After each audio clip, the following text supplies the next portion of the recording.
Converso agora com o jornalista e escritor Everton Barbosa, que acaba de lançar o livro Comunicação Estratégica em Tempos de Crise. Um texto leve e acessível, que estimula o leitor a pensar nas diversas possibilidades de interpretação diante de um cenário de desgaste econômico e político. Tudo bem, querido? Tudo bem, um prazer estar aqui com você, viu? Assisto, que bom. E quando você lançou o livro, você sabe que a gente sempre tem se curtido ali no Face, nas redes sociais.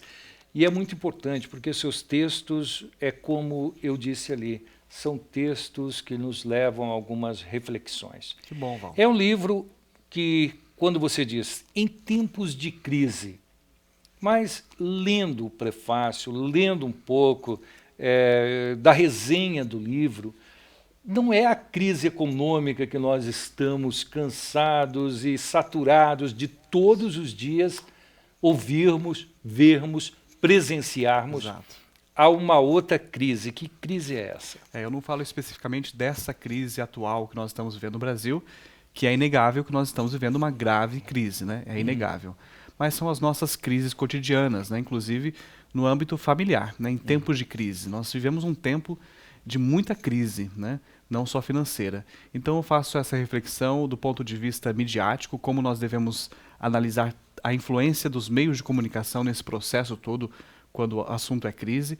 Sabemos que a culpa da crise ou das crises não é da mídia, como alguns grupos têm apregoado, não é verdade, mas a mídia também tem uma grande influência nesses processos de crise, né? Então eu faço esta reflexão. Nós, colocando a família, você abre um leque muito grande. Porque família, hoje, você diz, não de forma pejorativa, mas eu acho que da carência, da necessidade, parece que todo mundo passa a ser sua família, mas na hora de você cobrar algumas coisas nesse sentido familiar, no que é realmente visto por nós um pouco mais antigos, que a família ela tinha alguns valores diferenciados, aí você vê que a crise existe. Existe com filhos, com os pais.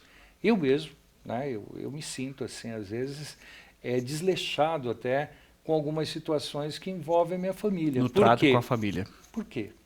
Porque a crise, ela está em todos os momentos.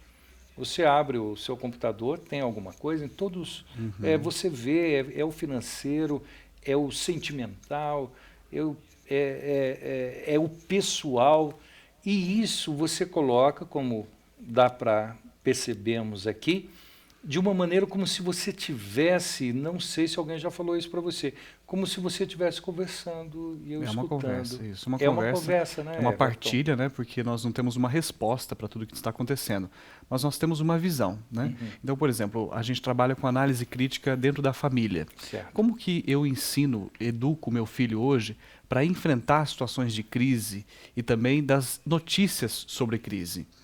Porque você hoje coloca uma criança diante de uma televisão, né? Dos nossos meios de comunicação, diante de um vídeo, por exemplo, a criança fica em depressão de tanta informação negativa.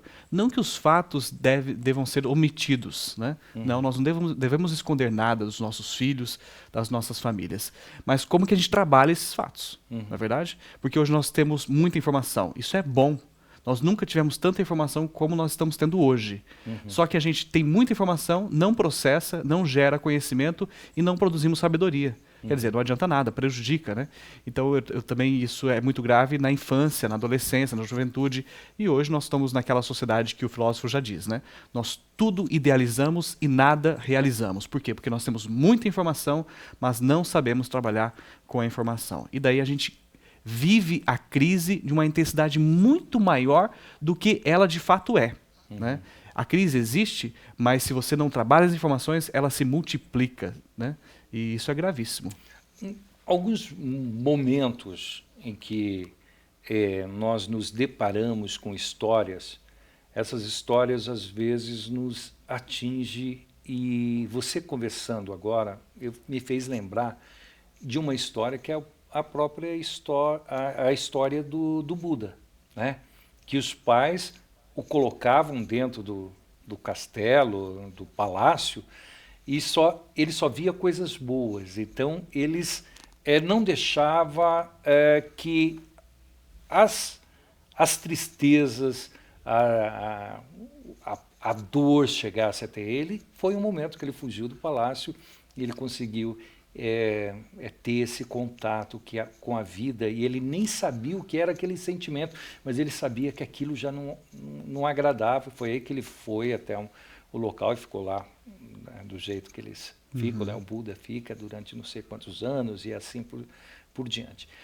E são histórias que às vezes a gente acaba passando. Você vê quantos anos isso aconteceu, milhares de anos, e nós temos quase que a mesma sensação dos pais do Buda, né?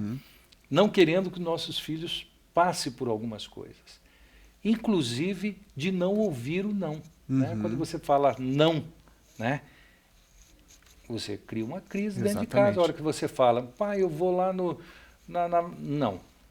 Como não? Como não? Não aceito não.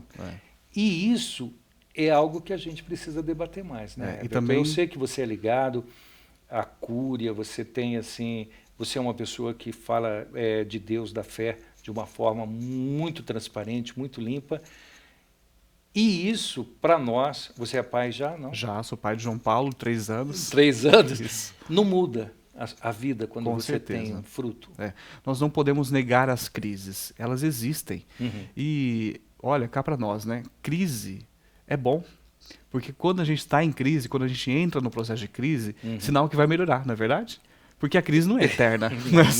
Nem pode, viu, Everton? Então, por exemplo, no Brasil, né, a crise econômica, política, muito mais do campo ético do que da economia, é o que nós estamos vivendo, né? E você citou o caso das famílias, o caso familiar. Quando a gente nega uma crise, você vai potencializá-la no futuro. Então, a regra básica da negociação estratégica em tempos de crise, da comunicação estratégica em crise, é nunca negar crise. Quando está gotejando em casa, o que você faz? Você deixa a goteira aumentar ou você já troca a telha? Tem que trocar. Tem que trocar. O que a gente tem acostumado a ver no Brasil, né? E também no campo familiar? Tá com problema em casa, deixa, vai colocando a sujeira debaixo do tapete, vai piorar. Não é o que está acontecendo? Não é verdade? Em algumas situações, sim. É o que está acontecendo hoje no Brasil. Quer dizer, negou-se muita coisa que estava acontecendo e aí foi o erro, né? E hoje nós estamos aí pagando todo esse preço. Então não é bom. E no campo familiar a mesma coisa. Por isso que quando tem que ser negado, tem que ser negado. Quando tem que ser dito sim, vamos dizer sim. Isso a gente chama, e cito isso no livro, de assertividade nos nossos relacionamentos. Precisamos ser assertivos, né?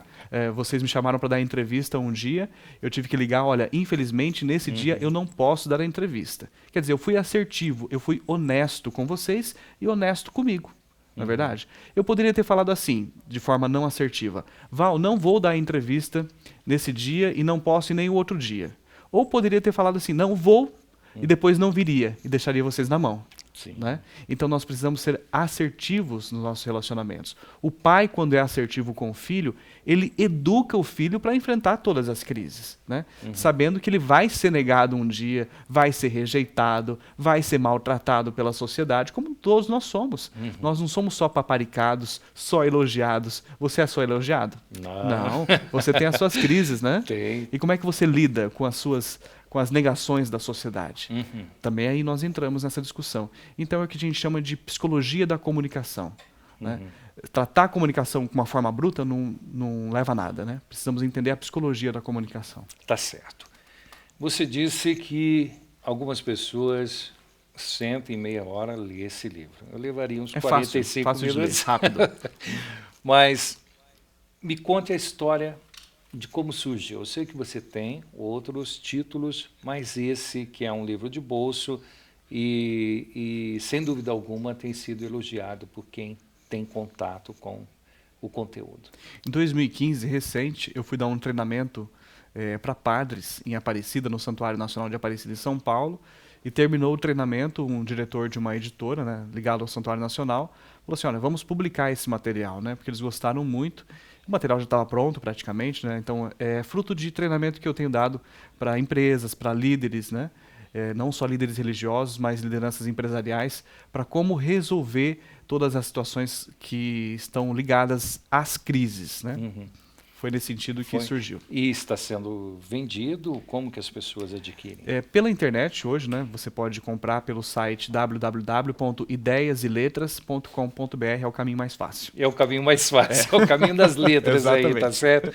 Quero agradecer a sua Eu que presença agradeço. e quero fazer um convite que você tendo, e eu sei que você tem conteúdo, mais tempo na sua agenda, participe mais vezes, pelo menos cada 15 dias, venha com o seu conteúdo, dividir esse conteúdo que você tem aqui com a gente vai ficar todos nós, muito agradecidos. A cada 15 dias não consigo, mas Uma vez por de vez. vez em quando pode chamar que eu estarei aqui. Tá certo, mas Tem que é ser isso. assertivo, né? Tem que ser assertivo, é isso mesmo. Né?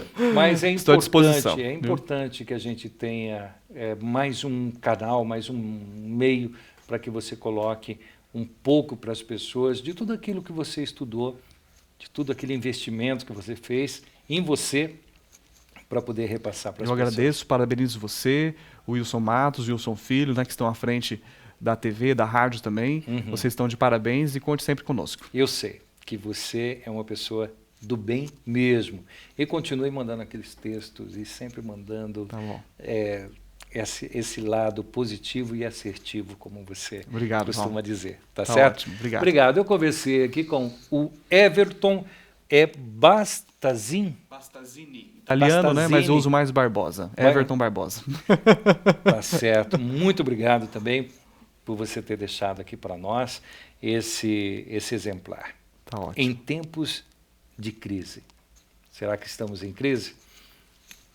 Eu acho que estamos, né? Mas tem aqui um jeitinho para que a gente consiga entender um pouco mais do que é realmente a crise. E não é só financeira e não é só política, não. Tem vários lugares.